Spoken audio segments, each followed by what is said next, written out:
Madame, Messieurs, bonsoir. Nous sommes très heureux de vous présenter ce soir cette tribune spéciale consacrée à la 3e réunion des partenaires de l'initiative mondiale sur les tourbières. C'est une réunion qui aura lieu ici à Brazzaville du 21 au 23 mars 2018.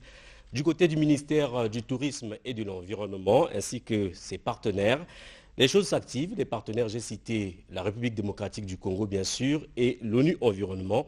Les choses s'activent pour réussir cet événement international. Cependant, qu'est-ce qu'on entend par tourbière? Quelle est la nécessité de préserver les tourbières et quels sont les impacts des tourbières en ce qui concerne le maintien des équilibres écologiques?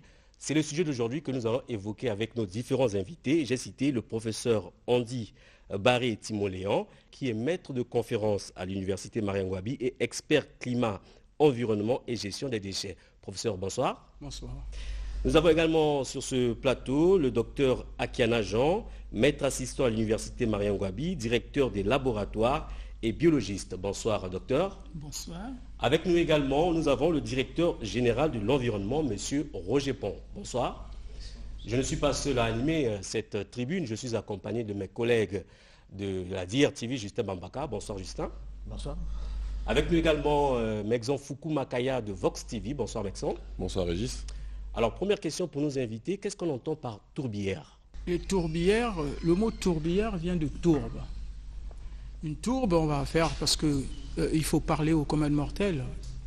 Une tourbe, c'est un mélange de matière végétale, de sol et d'eau qui se décompose faiblement. Faiblement pourquoi? Parce que ce milieu est un milieu pauvre en oxygène. Et ce milieu étant pauvre en oxygène, ce mélange se décompose faiblement, et puisqu'il se décompose faiblement, la matière organique s'accumule, et lorsque la matière organique s'accumule, c'est le carbone qui s'accumule. Donc les tourbières sont des réservoirs, donc des puits de carbone. Donc c'est des grands puits de carbone qu'on vient de découvrir et qui vont faire l'objet de la conférence que nous allons avoir du 21 au 23 mars 2018. Monsieur le directeur de l'environnement, pourquoi les tourbières suscitent aujourd'hui un vif intérêt de la part des décideurs? Merci, monsieur le journaliste. Si aujourd'hui ces tourbières suscitent un vif intérêt, c'est parce que déjà, comme nous venons de l'entendre par le professeur Andy Barré, qui nous a donné la définition donc, des tourbières, donc il s'agit d'un réservoir de carbone. Et aujourd'hui, donc, il faut préserver donc, ce carbone, donc éventuellement pour éviter aujourd'hui donc le phénomène que nous appelons un changement climatique. Parce qu'aujourd'hui, si cette partie de la biodiversité venait à être détruite, donc on assisterait donc à un relâchement donc de ce carbone qui va se combiner à l'oxygène, donc pour donner du gaz carbonique qui est un gaz à effet de serre. Et nous allons donc assister à un réchauffement climatique. Et voilà pourquoi aujourd'hui, donc, pour préserver et aussi dans le cadre donc, de l'accord de Paris qui a été signé en 2015, donc il faut préserver cette partie de la biodiversité. Professeur Barry, moi j'aimerais revenir sur vous parce que vous avez défini la tourbière. Dites-nous, à quel genre d'écosystème nous avons en face de nous là? Est-ce qu'il n'y a que la vie végétale? Y a-t-il de la vie animale aussi?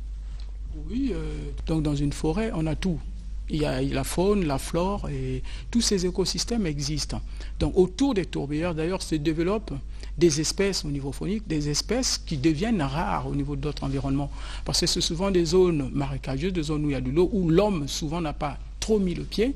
Donc les animaux vont se cacher dans ces endroits-là. Et dans ces milieux-là, on trouve des espèces qu'on ne trouve plus dans d'autres milieux, justement. Donc autour des tourbières, s'il y a des villages, se développent des activités. Mais s'il n'y a pas de village, se développe,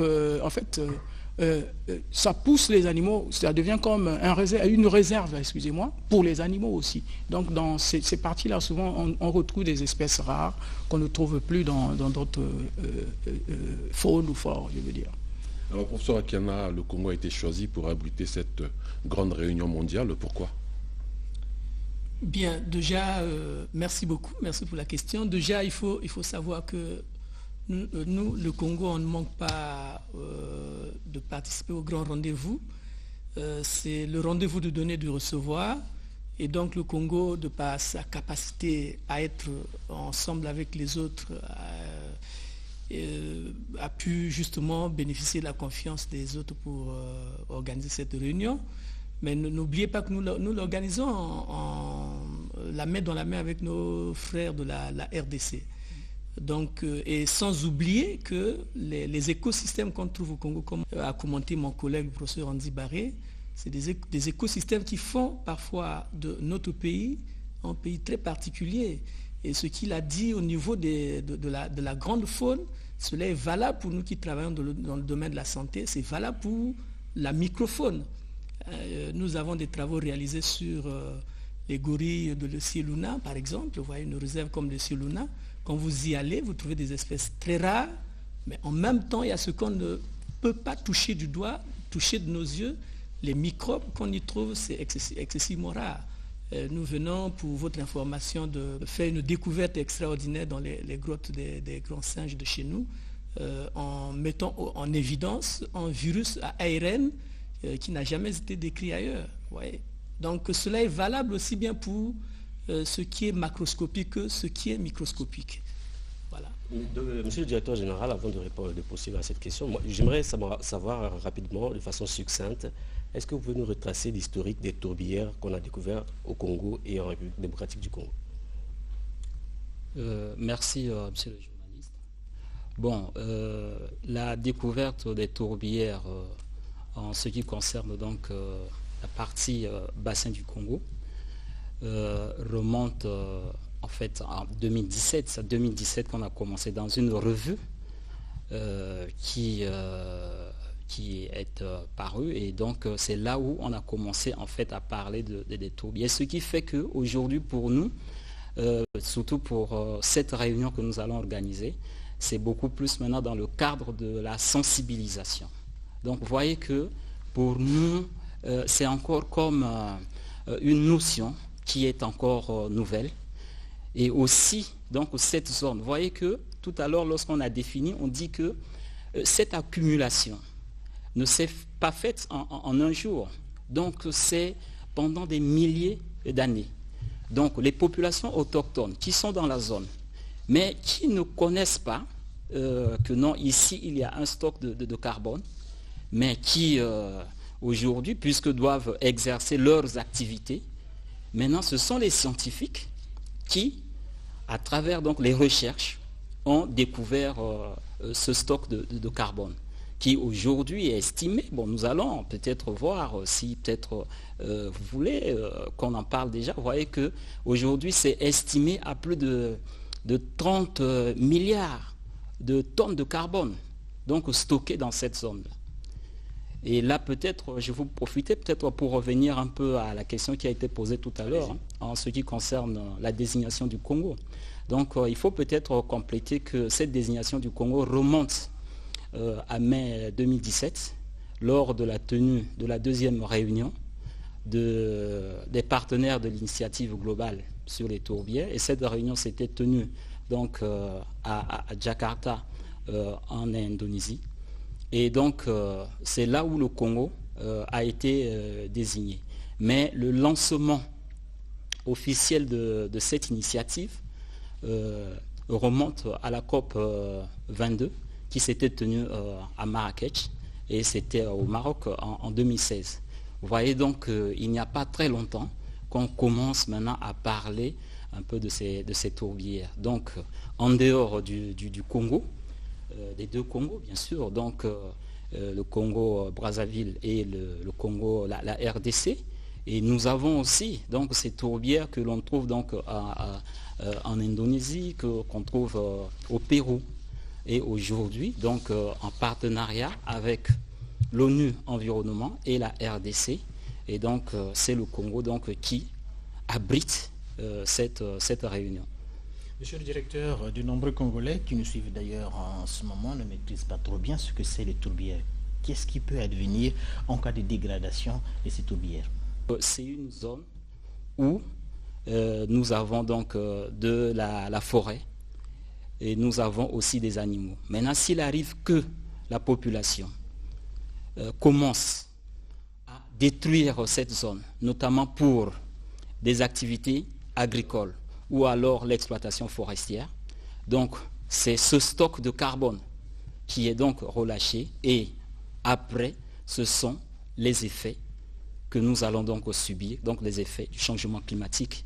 Notamment, on les connaît, des augmentations de température avec des pluies qui arrivent pas au moment voulu et nous avons des inondations et nous avons aussi notamment des érosions dont nous voyons par-ci par-là et ce sont donc les conséquences. Maxence Fukumakaya, vous avez certainement une question pour nos invités.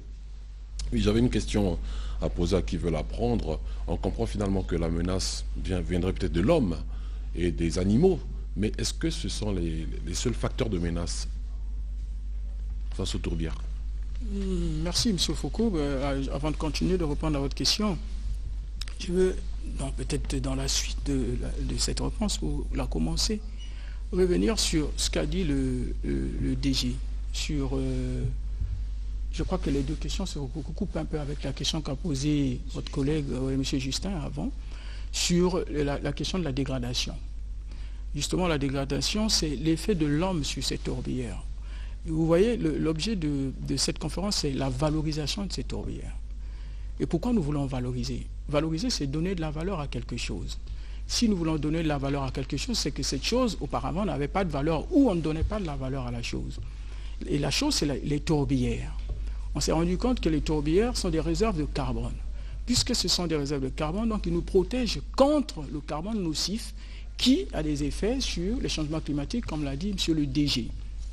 Et ces tourbières sont dans les zones où souvent l'homme n'a pas trop mis le pied, ou encore l'homme commence à mettre les pieds. C'est pour ça qu'on parle de valorisation. Hier, ce n'était pas connu. On ne savait pas que c'était des réservoirs de carbone et que c'était bénéfique pour nous. Aujourd'hui, on s'en rend compte que ça peut nous aider. Parce que ça emmagasine le carbone. Vous imaginez le carbone emmagasiné dans cette tourbière, c'est autour de 30 milliards. Mais ça ne s'est pas fait en une journée. Ça s'est fait pendant des siècles. Le carbone et l'eau, c'est arrivé dans c'est comme des cuvettes où il y a l'eau qui arrive et puis les feuilles qui tombent, et on va aller de façon un peu plus simple, qui tombent, ça pourrit et tout, ça se dégrade pas très vite et le carbone reste là. Et justement, si le carbone s'évapore, il va dans l'atmosphère, comme l'a dit le DG, dans l'atmosphère, il crée ce qu'on appelle l'effet de serre. L'effet de serre, c'est l'augmentation de la température du globe terrestre. Donc, ça va dans je ne vais pas aller dans les trucs techniques, la stratosphère, ça va modifier les températures. Or, l'objectif des différents sommets que nous faisons, c'est que la température mondiale ne doit pas augmenter de plus de 2%. C'est ça l'objectif. Or, ces tourbières nous permettent d'emmagasiner le carbone qui, lui, peut aller modifier ces températures. Donc, s'il reste en l'état, qu'on ne le modifie pas, c'est bénéfique pour nous parce que le carbone sera emmagasiné là, parce que vous imaginez, on dit que les tourbières peuvent emmagasiner l'équivalent de 3 ans de production ou de 15 ans de production d'un État ou du monde dans ces zones-là. Donc, nous, ça nous protège. Mais attention, c'est, on dirait, permettez l'expression, comme une bombe à retardement. Justement, il faut valoriser, il faut préserver pour ça. Parce qu'à la fois, ça nous protège, si nous-mêmes, l'homme, nous avançons vers ces zones-là et nous détruisons, comment? En cherchant à aller faire l'agriculture dans la zone, en coupant les arbres qui sont dans la zone, et le soleil frappe sur cette matière se dégrade, s'oxyde, donc rentre en contact avec l'oxygène, parce que c'était pauvre des milieux pauvres en oxygène, rentre en contact avec l'oxygène, c'est l'oxygène de l'air, hein, donc ça passe là, ça oxyde le carbone qui remonte l'atmosphère pour modifier la température. Et ça crée ce qu'on appelle les gaz à effet de serre. Les gaz à effet de serre détruisent l'atmosphère. Comme on dit, il y a 3 facteurs de menace, il y a l'homme, les animaux et puis l'effet du soleil. Mais est-ce que les micro-organismes ne sont pas une menace aussi pour ces réservoirs de carbone? Je veux peut-être pas, avant que mon collègue me prenne la parole, une nuance. L'animal peut-être pas trop, c'est l'humain surtout qu'on craint. Parce que l'animal, c'est son habitat naturel. L'animal vit là. Puisqu'on est dans les premières questions, j'ai dit, les animaux rares se retrouvent là, ce qu'on ne trouve pas ailleurs. Parce que quand ils sont là, ils sont en paix. Ils se protègent bien, ils arrivent à manger, il y a tout autour et tout. L'homme, c'est surtout la grosse menace, c'est l'homme. Or, ce que nous faisons, c'est aussi pour le bien de l'homme. En fait, l'homme s'autodétruit. Pour aller s'alimenter, pour aller manger, pour chercher du travail, l'homme s'autodétruit. Or, pour cela, nous sensibilisons, ce qu'a dit le DG, l'homme. Pour lui dire, attention, là où tu partais faire la pêche ou la cueillette, c'est vrai, c'est bien, tu trouvais du poisson, mais si tu continues à y aller, voilà ce que tu vas créer. Si tu détruis ça, voilà ce qu'on va avoir en retour. Professeur, vous savez très bien que tout système crée en son sein les germes de sa propre destruction. Tout à fait. C'est pour ça que je veux parler des micro-organismes. Voilà, Tout à fait. voilà. Alors, je voudrais embrayer sur ce qu'a dit professeur Andy Barré, et pour rebondir sur votre question. Justement, la grosse menace, c'est l'homme. C'est par le biais de la communication, emmener l'homme à avoir des comportements responsables, de façon à ne pas agresser l'intégrité des tourbières. Les tourbières, comme la planète Terre, ce sont des entités qui vivent, qui se nourrissent, qui respirent, qui éliminent les déchets, et donc qui ont vraiment de l'intégrité vitale comme telle. Donc de sorte qu'on emmène l'homme à avoir des attitudes, des comportements qui ne peuvent pas détruire l'intégrité de cet environnement. Donc parallèlement, la question des microbes dont vous parlez, c'est une question cruciale, et c'est pour cela que lorsqu'on aborde ces questions des tourbières et des écosystèmes en liaison avec la conservation de la nature, l'axe de la santé des populations n'est pas mis au banc de touche, ce n'est pas sur le bord de la route.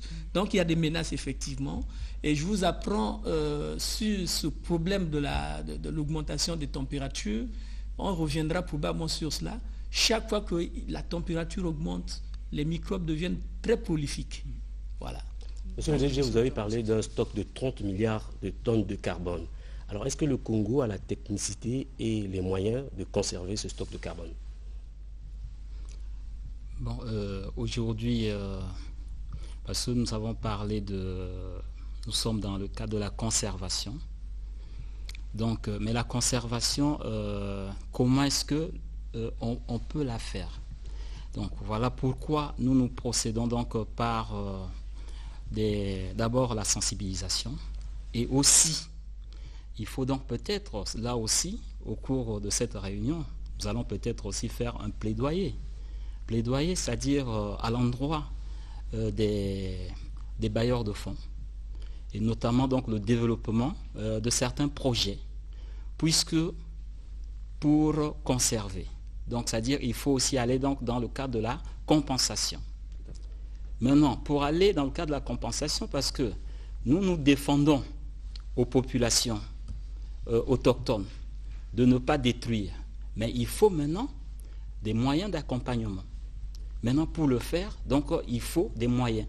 Et ces moyens, donc c'est là où nous allons aussi donc demander donc aux bailleurs de fonds donc pour le financement donc de certains projets qui pourront peut-être nous aider, nous amener donc à pouvoir conserver jalousement ce patrimoine qui, donc, on a dit qu'en dehors du carbone que nous préservons, parce que c'est une zone qui aussi qui sert d'habitat donc aux espèces rares dont nous trouvons des chimpanzés et notamment aussi des gorilles, des bonobos, des espèces que l'on ne peut pas peut-être trouver ailleurs, mais rien qu'à cet endroit. Monsieur le DG, le 1er mars dernier, Madame la ministre du Tourisme et de l'Environnement a animé une conférence de presse. Lors de cette conférence de presse, elle a signifié que les partenaires étrangers, les bailleurs de fonds, n'étaient pas très intéressés à apporter des fonds pour les tourbières. Alors comment convaincre les bailleurs de fonds de voir la nécessité de conserver justement ces tourbières? Bon, c'est vrai, oui, Madame la ministre l'avait dit dans son intervention, donc Madame Arlette Soudan-Nono. Bon, mais je crois qu'elle aussi, elle avait dit que c'est parce que c'est un concept encore nouveau. Donc il va falloir informer et sensibiliser, communiquer, et aussi dans le cadre donc des projets aussi que nous allons mettre en œuvre. Donc de la même façon que nous sensibilisons donc les populations, et nous allons aussi donc apporter l'information donc auprès des bailleurs de fonds pour les intéresser à pouvoir développer donc ou financer des projets qui vont donc aller donc dans le cadre de la conservation de cet écosystème. Voilà, je suis très intéressé de compléter ce que dit le directeur général de l'environnement pour emmener les partenaires au développement à adhérer à la démarche qui consiste à apporter les fonds au profit des communautés qui vivent autour de ces tourbières. Il y a encore du travail à faire. Les scientifiques, en l'occurrence, vous voyez que la découverte est toute récente. La revue Nature, qui nous a permis de voir au grand jour l'intérêt et la place de ces tourbières, c'est tout récent, c'est l'apparition de 2017. Donc ça veut dire quoi? Ça veut dire que les scientifiques ont l'obligation, la nécessité d'approfondir les études pour mieux circonscrire l'étendue de ces tourbières. Donc il y a encore du travail à faire et ça va participer à renforcer la communication, la sensibilisation, aussi bien à l'intention des bailleurs de fonds qu'à l'intention des communautés qui vivent autour. Et de cette manière d'ailleurs, on pourrait probablement leur dire aux communautés en l'occurrence, pour qu'ils participent efficacement à cette conservation, touchez pas à cet endroit, touchez pas là-bas, mais il faut qu'il y ait des endroits où ils peuvent effectivement exercer leurs activités habituelles. Voilà, donc il faut, comme a dit le DG, créer des mécanismes pour qu'il y ait des compensations. Parce que vous voyez, de la même manière, on dit, participons à conserver nos écosystèmes. Mais il y a, c'est une notion très chère à notre président de la République, le président Denis Sassou Nguesso, qui pense que nous avons des écosystèmes rares. Les populations qui vivent autour doivent avoir des retombées.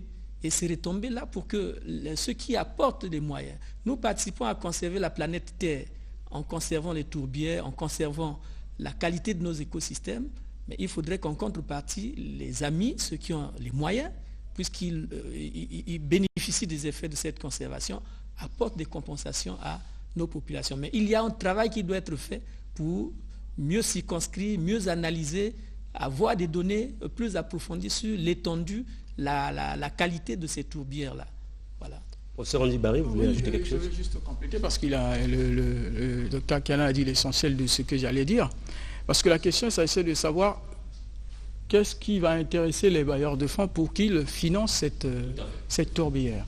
Mais il faut partir d'un fait, les tourbières, ça n'existe pas au Congo seulement. Ça existe, les tourbières. Mais pourquoi? Voilà. Pourquoi ce cas particulier devient plus intéressant? Ce cas, il devient plus intéressant parce que nous avons l'une des plus grandes réserves.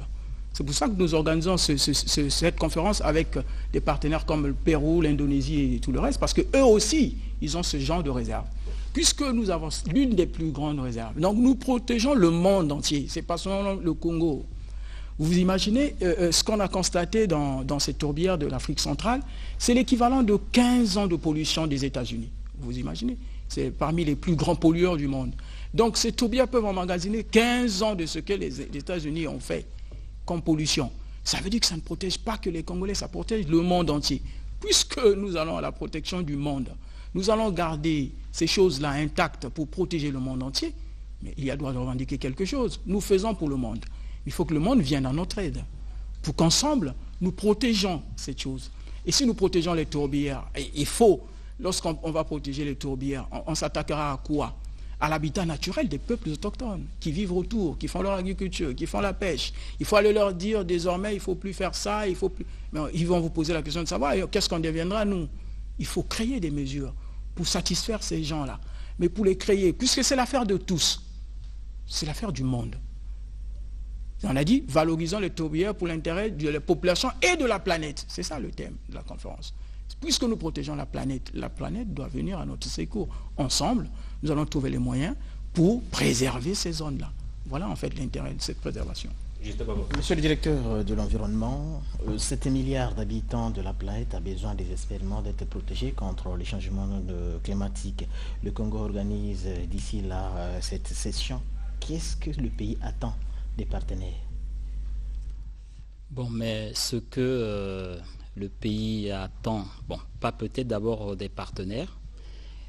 Tout à l'heure, nous avons dit d'abord l'importance de cette tourbière, donc découverte récemment, qui place le Congo et la RDC juste derrière l'Indonésie. Donc, c'est-à-dire la première place, en fait, c'est l'Indonésie. Et le Congo et la RDC aujourd'hui, donc au niveau du bassin du Congo, donc occupent la deuxième et la troisième place.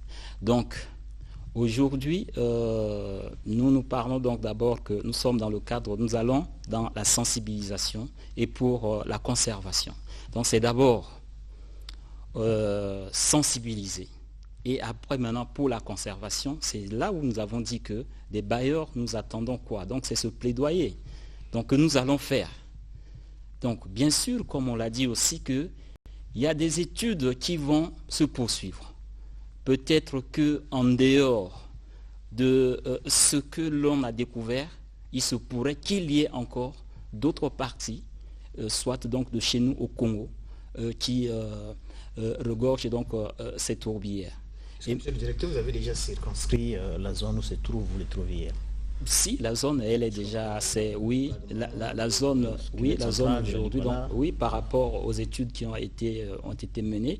Donc c'est parlant, puisque nous sommes dans la zone, quand on parle du lac Télé, lac Tumba, lac Télé donc en République du Congo et le lac Tumba en RDC. Donc nous sommes dans la partie de la Likwala, qui tend juste donc la partie sud, donc qui tend donc l'Ikwala, la partie de la Sanga et qui vient jusqu'au niveau de la cuvette, donc de la cuvette centrale. Mais il se pourrait aussi, puisque toute cette zone, donc partant de la cuvette centrale jusqu'à la Likwala, c'est une zone, donc c'est une grande forêt, donc il se pourrait aussi que ça s'étende dans la partie de la cuvette ouest et aussi dans la partie nord des plateaux. Donc, c'est pour dire que les études vont se poursuivre, donc les recherches se poursuivent, et il se pourrait donc que ce que l'on a découvert puisse être encore étendu à d'autres départements. Est-ce qu'à votre niveau, vous avez déjà pris des dispositions pour que l'homme ne puisse pas détruire ce réservoir de carbone? Oui, puisque nous travaillons en tant que ministère en charge de l'environnement, donc animé aujourd'hui par Madame Arlette Soudan-Nono. C'est un ministère transversal, donc qui travaille ensemble avec les autres ministères et notamment aujourd'hui avec cette conférence et surtout cette tourbière. C'est là où nous allons donc montrer aussi l'importance de l'aménagement du territoire. Et aussi, comme c'est une zone forestière, nous avons le ministère donc en charge de l'économie forestière qui aujourd'hui, parce que dans ces zones où les tourbières ont été découvertes, ce sont des concessions forestières donc attribuées à certaines sociétés forestières et qui aujourd'hui ont déjà atteint la certification. Donc quand on n'a pas de certification, c'est-à-dire qu'on n'abat plus les arbres comme on le faisait par le passé, donc de manière anarchique, donc c'est de manière contrôlée. Et donc ce qui fait que donc, l'environnement, à travers les autres ministères concernés, participe à la préservation donc, de cette zone qui a été découverte contenant donc les tourbières. Les atouts que nous avons, il ne faut pas oublier quand même que nous avons des atouts dans ce pays. On a la culture quand même sur le domaine de la conservation de notre biodiversité. Tout ce qui est fait, le Congo a quand même la tradition dans... Regardez les aires protégées que nous avons. C'est des endroits quasiment, parfois uniques au monde.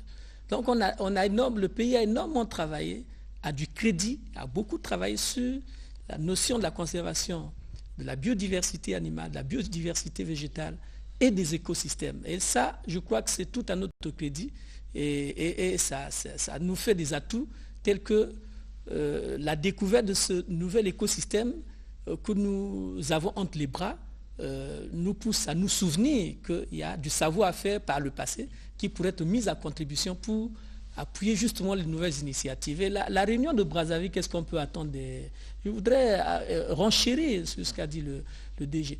Mais quand on sortira de ce rendez-vous de Brazzaville, nous sommes sûrs que les bailleurs, que les décideurs auront une meilleure compréhension de nos attentes, auront une meilleure compréhension de l'intérêt de conserver ces tourbières. Je crois que ça fera un déclic.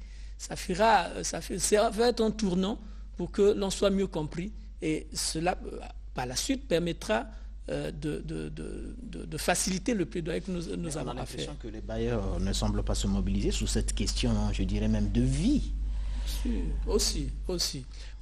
Et il faut qu'on se souvienne de tous les grands rendez-vous du monde pour lesquels le Congo est toujours là, le Congo est toujours présent. Et parfois, on a même voix prépondérante. Figurez-vous que les pays africains ont très souvent choisi le président de la République du Congo comme porte-parole de l'Afrique sur ces questions de biodiversité et de conservation de la nature. Et à tous ces grands rendez-vous, peut-être que nous, au Congo, on a du travail à faire pour que ça soit compris ici. Mais soyez rassurés qu'ailleurs, c'est compris. Il y a des institutions mises en place rien que pour ça. Donc la question n'est pas une maigre question. Les gens savent très bien que l'avenir du monde passe par la conservation, la préservation de cette tourbière. Et sur la question de financement, qu'en est-il du Fonds bleu? Est-ce que le Fonds bleu ne prend pas en compte cette question de tourbière? Bon, en tout cas, même si monsieur le DG va dire sûrement des choses, mais on ne peut pas ne pas imaginer cela. Ce n'est pas possible. Le Fonds bleu, c'est notre chouchou, notre... Est-ce qu'il ne suffit pas déjà? Il faudrait faire appel à d'autres bailleurs de fonds? Non, il est encore en montage, je pense. Il est en gestation. Il faut le consolider. Donc, le Fonds bleu attend aussi des bailleurs. Ah, mais les bailleurs, le Congo est un bailleur. Il ne faut pas penser que les bailleurs, c'est toujours ceux qui viennent d'ailleurs. Le Congo doit apporter. Il y a quelqu'un, un de nos sages de ce pays disait, on ne va pas à la communauté des biens, les calebasses vides. Quelle sera la part du Congo en ce moment-là? Bon, ben, elle sera déterminée le moment venu. Nous allons recevoir également M. Germain Roch Passi Moupassi, qui est directeur général du développement durable. Bonsoir. Bonsoir, monsieur le journaliste. Alors, M. Roch Passi Moupassi, on parlait tout à l'heure du Fonds bleu. Est-ce que le Fonds bleu intègre également la question des tourbières? Bon, monsieur le journaliste, merci beaucoup pour la question. De manière spécifique, est-ce que l'on peut dire que le Fonds bleu intègre les questions de tourbières? Oui. Parce que voyez-vous, la question liée au Fonds bleu, c'est une question liée à la préservation des écosystèmes aquatiques. Et comme l'ont dit ici nos prédécesseurs,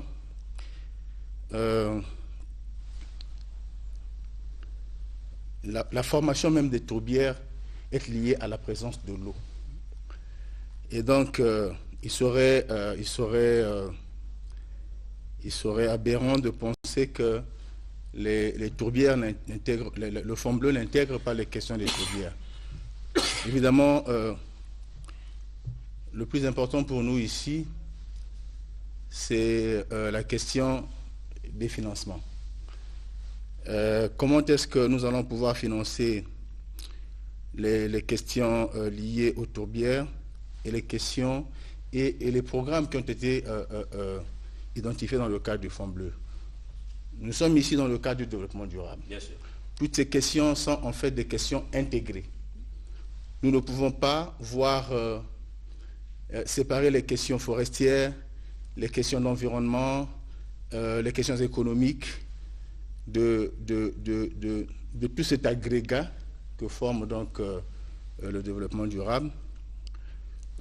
Si nous avons aujourd'hui identifié, si nous avons pris l'engagement d'aller vers une économie bleue, c'est justement pour que notre pays, à travers les projets mis en place, intègre cette dynamique de préservation des écosystèmes, de lutte contre le changement climatique.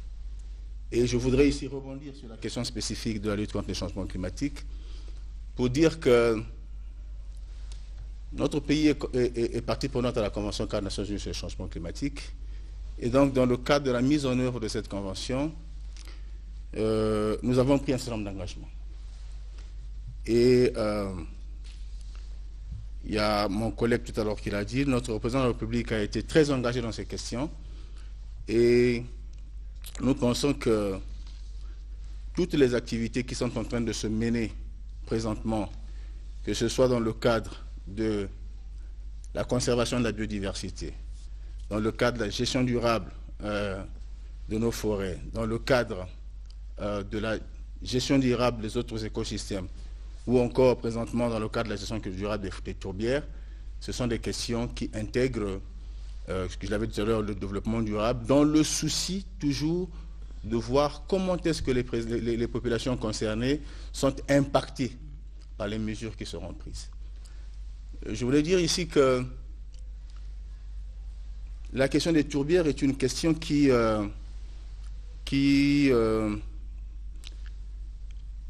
une importance capitale pour la communauté internationale. En fait, c'est une bombe à retardement. Mal gérée, les tourbières peuvent être à l'origine d'une catastrophe mondiale. Bien gérée, elle participe non seulement à la préservation donc, de notre environnement, mais aussi elle peut participer à travers les financements des bailleurs à l'amélioration des conditions de vie de nos communautés locales et populations autochtones. Donc c'est une question centrale. Je disais que toutes ces initiatives sont des initiatives intégrées qui vont dans le sens du développement durable. Et nous pensons que la réunion qui va se dérouler du 21 au 23 sera l'occasion d'échanger avec les partenaires sur les voies et moyens d'aider, parce qu'il nous faut être aidés, les voies et moyens d'être aidés pour mieux gérer ces espaces qui constituent une richesse pour le monde entier. Quelle peut être la conséquence qui peut arriver si les tourbières sont mal gérées? Je pose la question à tous les trois. Quelles conséquences on peut vivre, par exemple? Bon, là, si vous permettez... Allez-y. Fondamentalement, si les tourbières sont mal gérées, je l'ai dit tout à l'heure, les tourbières sont une bombe à retardement. Le professeur l'a dit tout à l'heure. Pendant des millénaires, elles ont séquestré une grande quantité de carbone qui sommeille, en fait, dans ces espaces, dans ces écosystèmes. Alors, si nous n'y prenons garde et si nous ne mettons pas en place les stratégies, les politiques, les mesures justement pour gérer durablement ces espèces, pour sensibiliser, n'oubliez pas que Madame la Ministre, le 1er mars, a fait justement une communication dans le cadre de la sensibilisation sur ces questions de tourbières. Si nous ne sensibilisons pas assez, si nous ne mettons pas en place des stratégies, des mesures, alors nous allons vers une véritable catastrophe, parce que les populations qui utilisent ces espaces et qui méconnaissent en fait, la question même, la problématique même de ces espaces qu'elles utilisent, si ces populations ne sont pas sensibilisées, nous courons donc justement à la catastrophe qui a été tout à l'heure énoncée par le professeur, c'est-à-dire le retour dans l'atmosphère de tout ce gaz carbonique qui a été séquestré pendant les millénaires. Alors, monsieur le directeur, vous aviez parlé tout à l'heure des stratégies et mesures pour conserver ces tourbières. Est-ce que vous êtes en train de dire qu'il faudrait mettre l'homme qu'il faut à la place qu'il faut? Est-ce que vous avez un topo là-dessus? L'homme qu'il faut à la place qu'il faut, je pense beaucoup plus ici... Je ne pense pas que c'est une question d'homme, parce que c'est pas des questions destinées à... C'est pas des questions qui peuvent être gérées par un seul individu. Ici, en fait, ce dont le plaidoyer pour nous, c'est en fait d'aller vers des synergies, parce que c'est des espaces, le DG de l'environnement l'a dit, c'est des espaces communs. Il y a plusieurs intervenants dans ces espaces. Il faut donc que tous les ministères concernés soient non seulement sensibilisés, mais aussi travaillent en synergie pour que les conflits d'usage ne nous amènent pas demain justement... C'est-à-dire conflits d'usage? Les conflits d'usage, je voudrais dire que... Autour de la gestion financière de l'argent? Non, pas du tout. Autour de la gestion des espaces. D'usage des terres, je voulais dire. Imaginez que sur cet espace-là, que l'on trouve du pétrole. Il faut des arbitrages à ce moment-là. Donc il faut donc que nous allions vers des synergies, des organes de concertation, de gestion, qui permettront justement que chaque secteur concerné soit non seulement informé, mais aussi impliqué dans cette gestion. Est-ce que les acteurs de lutte contre la corruption prendront part à cette grande réunion mondiale? Parce qu'il y a eu une question de sous, et on sait l'homme face à l'argent, face à beaucoup d'argent, on sait ce que ça veut dire. Monsieur le DG, je voudrais d'abord, avant de revenir à votre question, qu'il ne s'agit vraiment pas d'un problème d'individu, comme a dit le directeur général du développement durable. déjà même que ce n'est pas un seul pays qui doit s'impliquer. Vous voyez que le Congo va accueillir le monde au cours de ce rendez-vous. Donc ça va être quasiment tous les pays de la Terre, ou un grand nombre de pays de la Terre qui seront ici. Le Congo sera-t-il écarté de cette gestion-là? Ah ben non, mais je veux dire, avant d'aborder des questions d'argent, et puis on n'est pas incapable de gérer l'argent.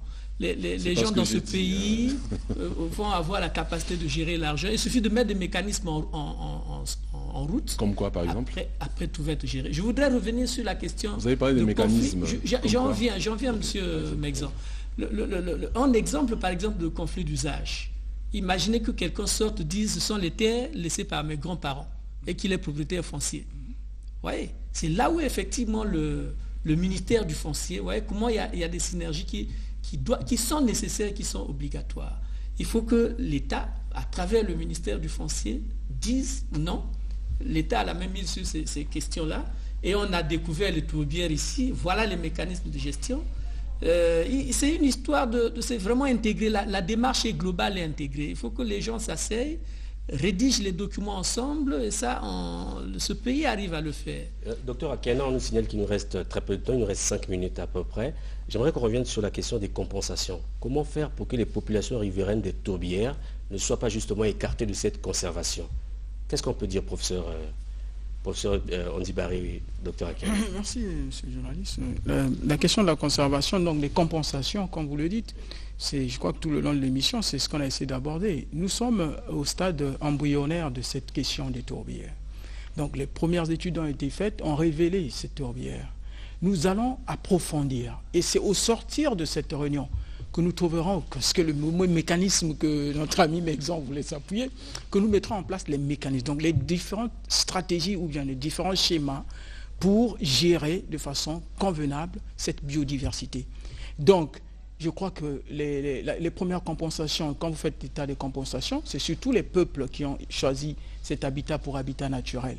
Mais vous imaginez, mais les tourbières ne sont pas sur toute la planète Terre. Ce n'est qu'une partie de la Terre. Les tourbières, c'est juste 3% de la planète. 3%. Mais qui emmagasinent plus que le reste, qui nous protègent plus que le reste. Voilà l'importance de ces tourbières. Donc, ça ne veut pas dire, ce n'est pas exclu que parce qu'on va préserver telle zone, parce que les populations qui sont dans ces milieux ne savent pas. Il suffit de venir leur dire, et parfois même ils ne touchent pas.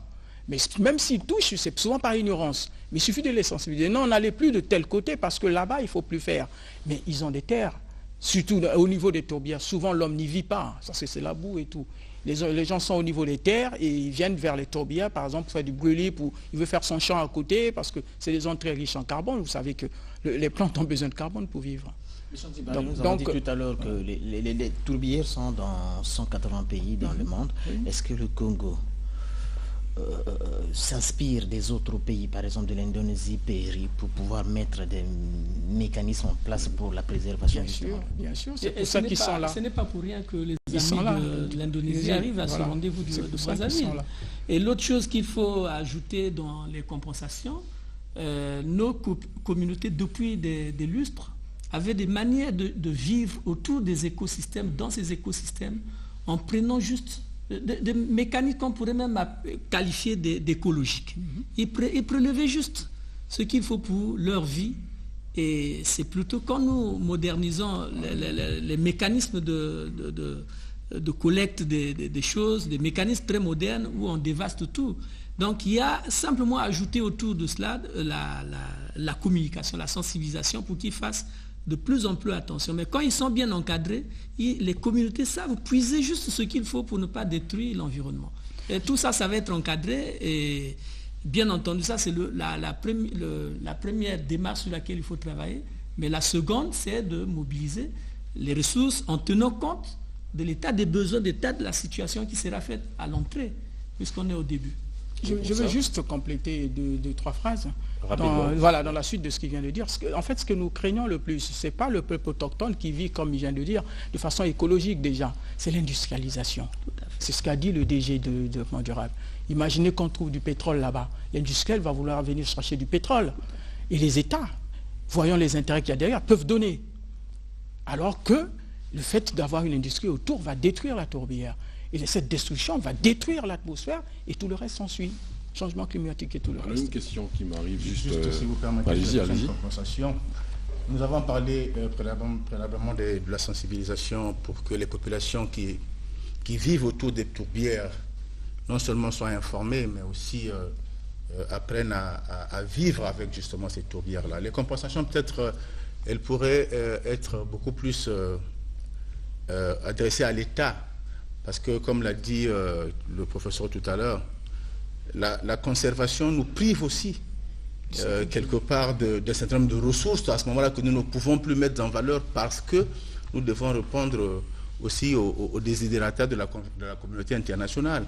À ce moment-là, il faut bien que la communauté internationale trouve les moyens de nous aider justement à conserver ces espaces, mais aussi à compenser le préjudice, parce qu'il y a un réel préjudice.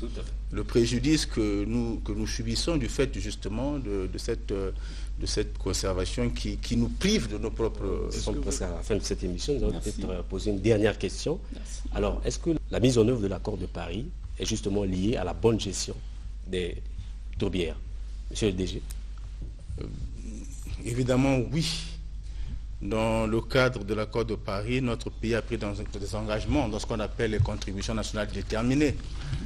Donc, il y a un seuil de pollution ou d'émissions que nous nous sommes fixés nous-mêmes et que nous avons communiqué notamment à la Convention cadre des Nations Unies sur le changement climatique. Si nous ne gérons pas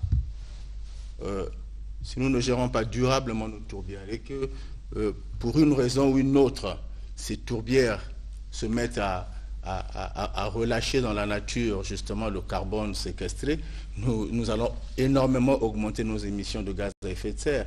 Et donc nous ne pourrions pas à ce moment-là respecter notre propre contribution nationale déterminée que nous avons soumise à la Convention cadre des Nations Unies sur le changement climatique.